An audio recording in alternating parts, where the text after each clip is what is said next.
Assalamualaikum warahmatullahi wabarakatuh. Nama saya Livia Landry dengan NIM 23052105 Prodi PPKN. Di sini saya akan menjelaskan isi dari bab 1 sampai bab 3. Pertama adalah pengertian ilmu politik. Ilmu politik ialah ilmu yang mengkaji tentang hubungan kekuasaan baik sesama warga negara, antar warga negara dan negara, maupun hubungan sesama negara.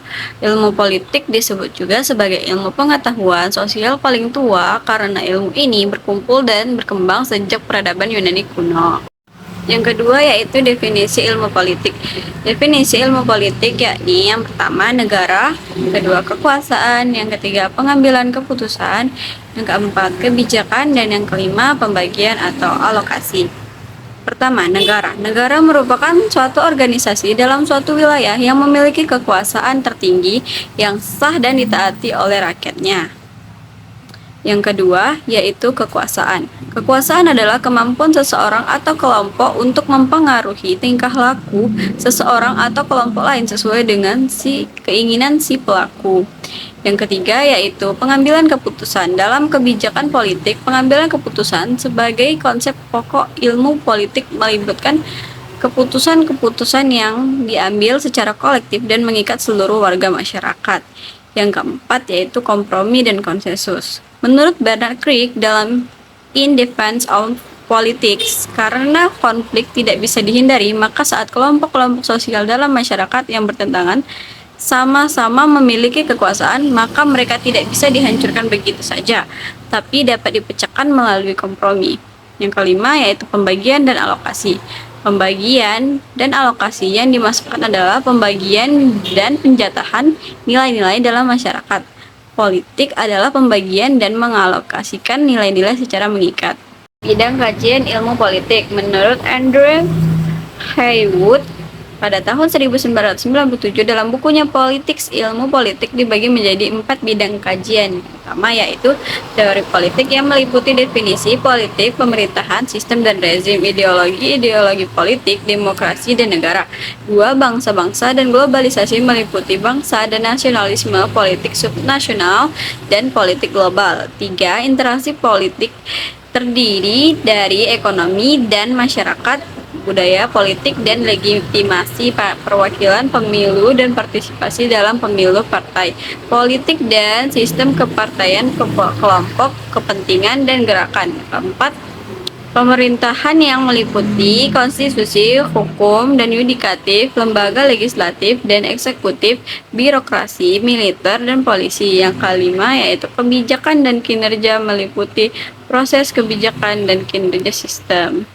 Lalu ada cakupan ilmu politik. Cakupan ilmu politik sangat luas dan para ahli telah membagi bidang ilmu politik menjadi 5 subdisiplin ilmu, yaitu teori politik, administrasi publik, politik komparatif, hubungan internasional, dan hubungan publik. Pada bab kedua, yaitu terdapat konsep-konsep ilmu politik yang terdiri dari masyarakat. Masyarakat merupakan salah satu bentuk asosiasi yang mencakup semua hubungan dan kelompok di dalam suatu wilayah. Menurut Robert McIver dalam bukunya The Web of Government, masyarakat adalah suatu hubungan yang ditata. Yang kedua yaitu negara. Menurut Robert McIver, misalnya mendefinisikan negara sebagai asosiasi yang menyelenggarakan penertiban di dalam suatu masyarakat dalam suatu wilayah dengan berdasarkan pada sistem hukum yang diselenggarakan oleh suatu pemerintahan yang untuk maksud tersebut diberikan kekuasaan untuk memaksa. Yang ketiga yaitu wilayah. Wilayah mempengaruhi kemampuan negara. Pada umumnya dianggap bahwa negara yang memiliki luas wilayah yang besar juga memiliki kemampuan lebih besar. Tetapi sesungguhnya masih ada faktor lain yang perlu diperhitungkan, misalnya cadangan sumber daya alam yang dikandung dalam wilayah yang bersangkutan dan posisi strategisnya dalam perdagangan internasional maupun politik internasional. Yang keempat yaitu penduduk. Penduduk merupakan seseorang atau sekelompok orang yang karena keberadaannya dalam wilayah tertentu diwajibkan untuk mematuhi segenap ketentuan perundang-undangan yang berlaku dalam wilayah tersebut. Yang kelima yaitu pemerintahan. Pemerintahan merupakan organisasi yang berwenang untuk memutuskan dan melaksanakan keputusan-keputusan yang mengikat bagi seluruh penduduk yang berada dalam wilayahnya. Yang keenam yaitu kedaulatan. Pada dasarnya, kedaulatan merupakan kekuasaan tertinggi untuk membuat dan melaksanakan undang-undang dengan semua cara yang tersedia, termasuk cara-cara kekerasan. Yang ketujuh yaitu kekuasaan. Kekuasaan sebagai konsep dasar ilmu politik sebenarnya beragam. Secara umum, kekuasaan diartikan sebagai kemampuan seseorang atau sekelompok orang dalam menggunakan sumber daya kekuasaan tertentu untuk mempengaruhi tingkah laku seseorang atau sekelompok orang lainnya sehingga orang atau kelompok itu bertingkah laku sesuai dengan keinginan atau tujuan pihak yang memiliki kemampuan. Yang terakhir yaitu konsep legitimasi, terkait sangat erat dengan penerapan konsep kekuasaan. Mereka yang terkena dampak kekuasaan, baik yang menerima maupun menolak, untuk menuruti kekuasaan tersebut akan menilai kekuasaan tersebut sebagai sah atau tidak sah, berdasarkan beberapa pertimbangan. Pada bab ketiga yaitu pengertian sistem politik. Secara umum dapat dikatakan bahwa politik ialah berbagai kegiatan dalam suatu sistem politik atau negara yang menyangkut proses penentuan tujuan dari sistem itu dan bagaimana melaksanakan tujuan-tujuannya. Definisi David Aston dalam bukunya A System Analysis of Political Life menyatakan bahwa sistem politik adalah keseluruhan interaksi yang mengatur pembagian nilai-nilai secara otoritatif berdasarkan wewenang untuk dan atas nama masyarakat.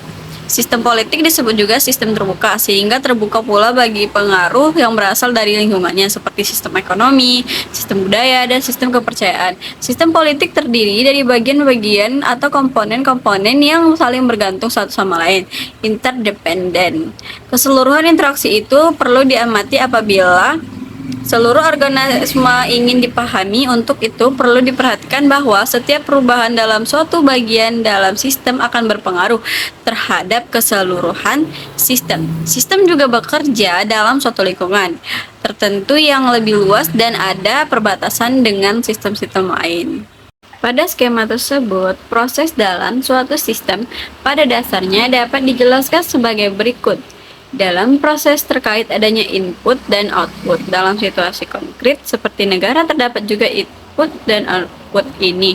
Input datang dari lingkungan berupa tuntutan dan dukungan setiap warga negara menerima tuntutan agar ada dinamika yang terus-menerus dalam kehidupan bernegara. Contohnya dari tuntutan, misalnya tuntutan masyarakat agar harga BBM diturunkan. Pemerintah perlu dukungan agar dapat melaksanakan segala hal yang ditugaskan dalam rangka mengemban tugas-tugas negara. Contoh dari dukungan masyarakat adalah kepatuhan membayar pajak, patriotisme, dan sebagainya.